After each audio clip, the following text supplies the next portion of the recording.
Good morning, Cowboy Jim up here in Fort Mac. For those at a distance, over in Perth for one, Fort McMurray, Alberta, Canada. Cowboy Jim here. Um, I just got back from a trip south to watch my grandson, Cole Martin, sing at the biggest country bar in Calgary, Alberta, and and my grandson's name is Cole Martin, and he sang his heart out, and it was such a good time for me, and I am always in awe of God and what His agenda is, His program, His intent for me. I was headed out to Fort Mac, and uh, I was talking with God. You may well think that's stupid, but that's how I grew up. I've said this a couple of times. When I was 2 or 3 years old, I knew there were only two entities, two people, let's say, who loved me. One was my mom, my mother, and the other was God. So I talked to both of them when I was quite young, and no one ever told me about God. I just knew God. Um, I no one ever told me about His Son Jesus either. I'd heard His name mentioned quite a bit, but it was not. It was cursing and swearing. I heard Jesus' name taken in vain a whole lot. And then I finally um, met Him in my heart, my soul, my spirit.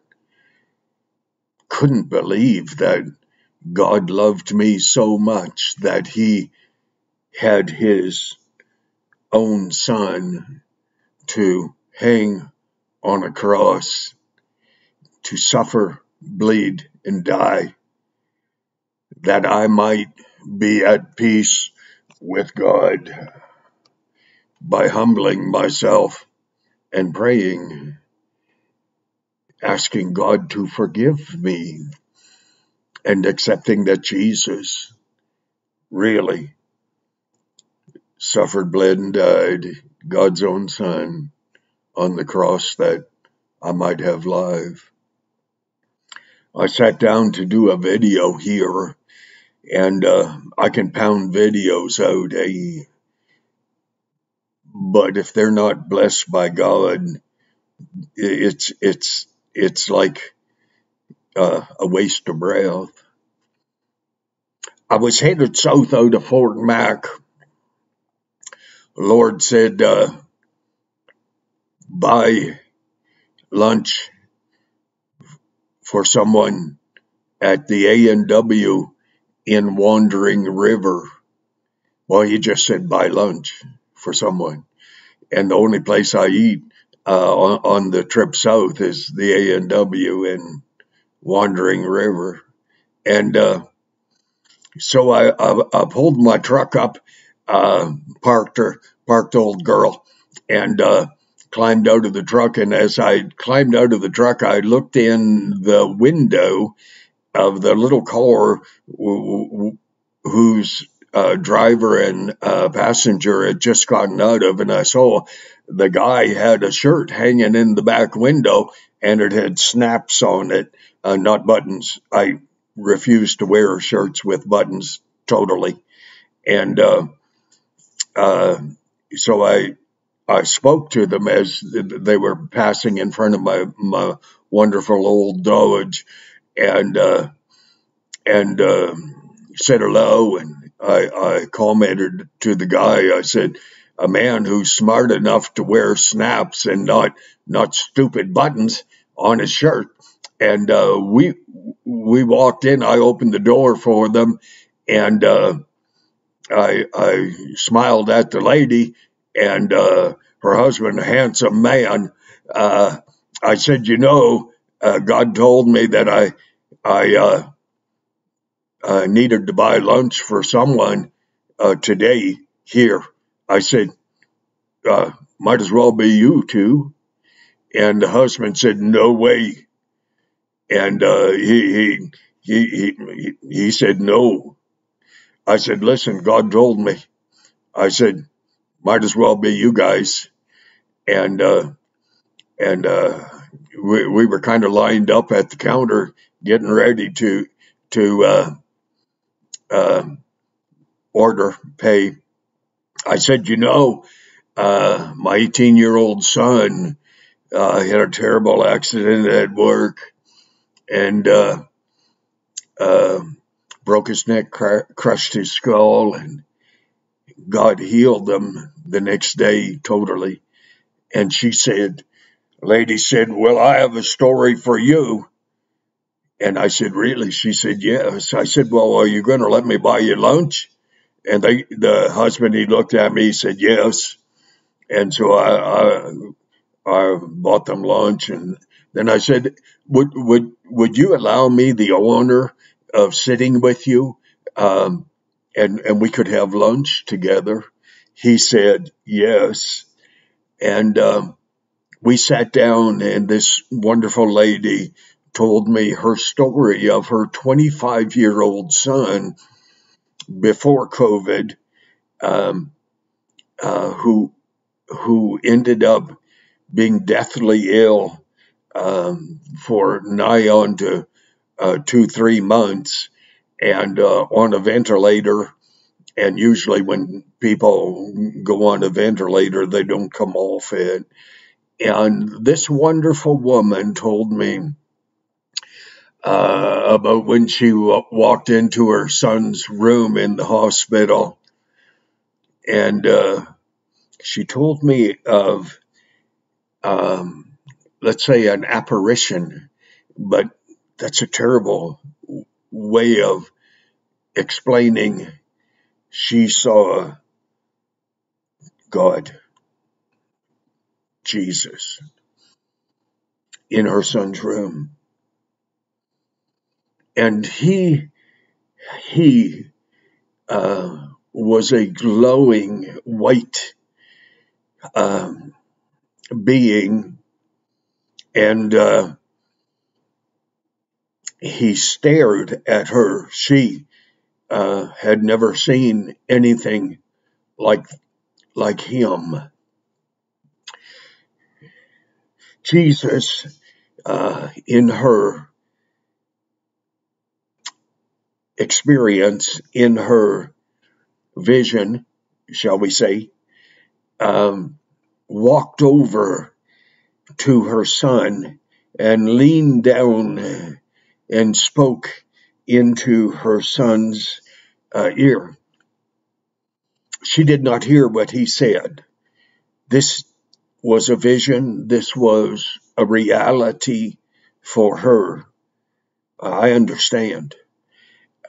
Totally. I understand. And this was sometime into her son's malady. He was dying. And Jesus spoke into that boy's, he was 25. My son was 18 at the time. My son, thank God, is now 48 or so. And God healed this lady's son. Well, we sat in the A&W,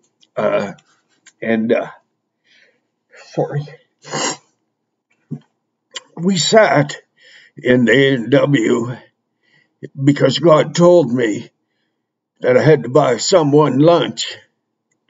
God has plans that are so much larger, bigger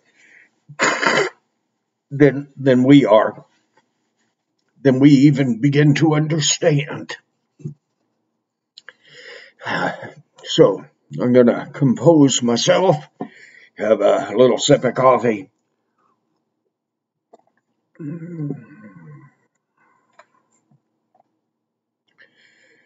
I have been honored by God so many times, in so many ways.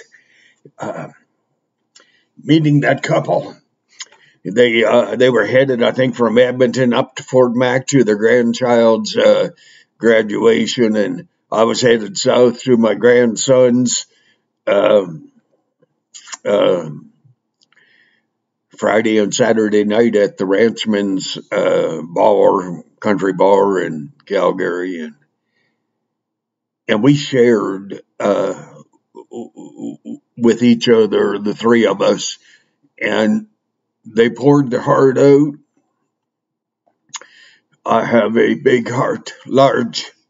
I spilled it, and we sat at a table, and we wept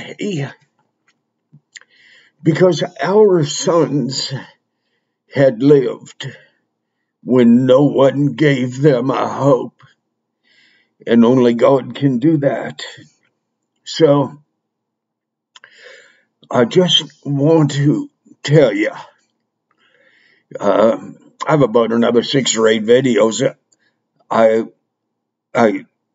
so enjoyed my trip south and stuff like that. But you have got to know, okay, got to know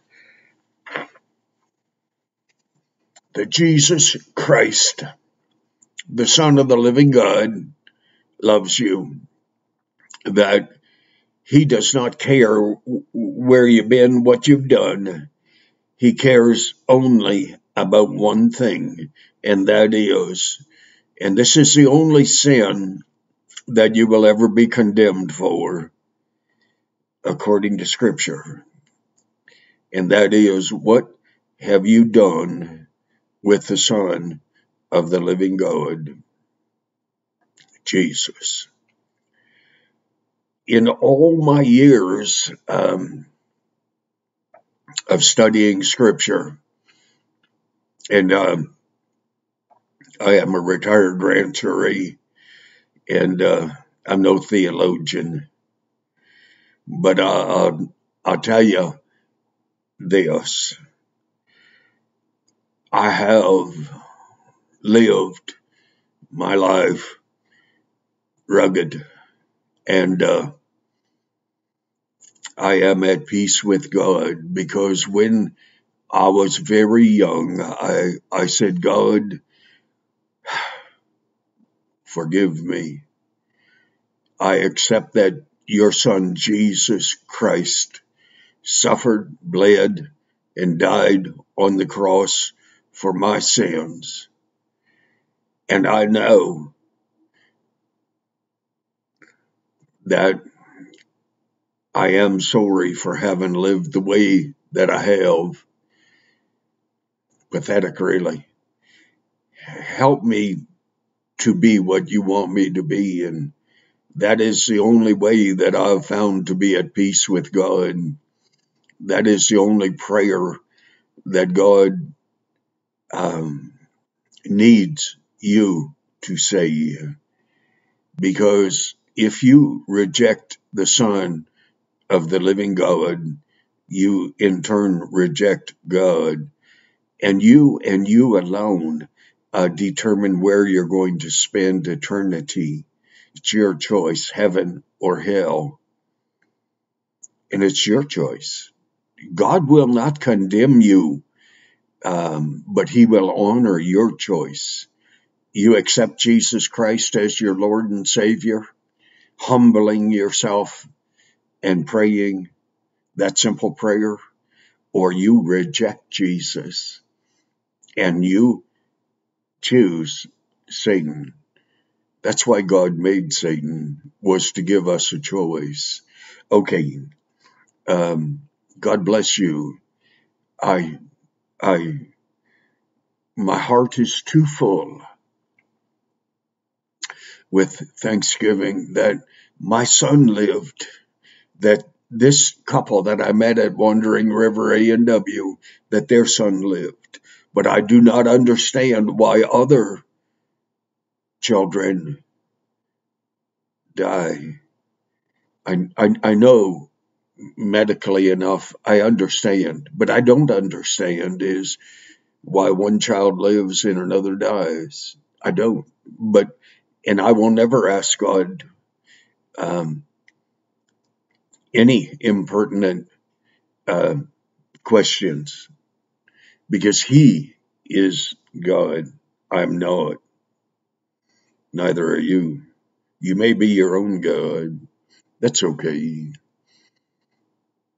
because you're going to work out your own salvation in fear and trembling before God, or you won't, and it's your choice.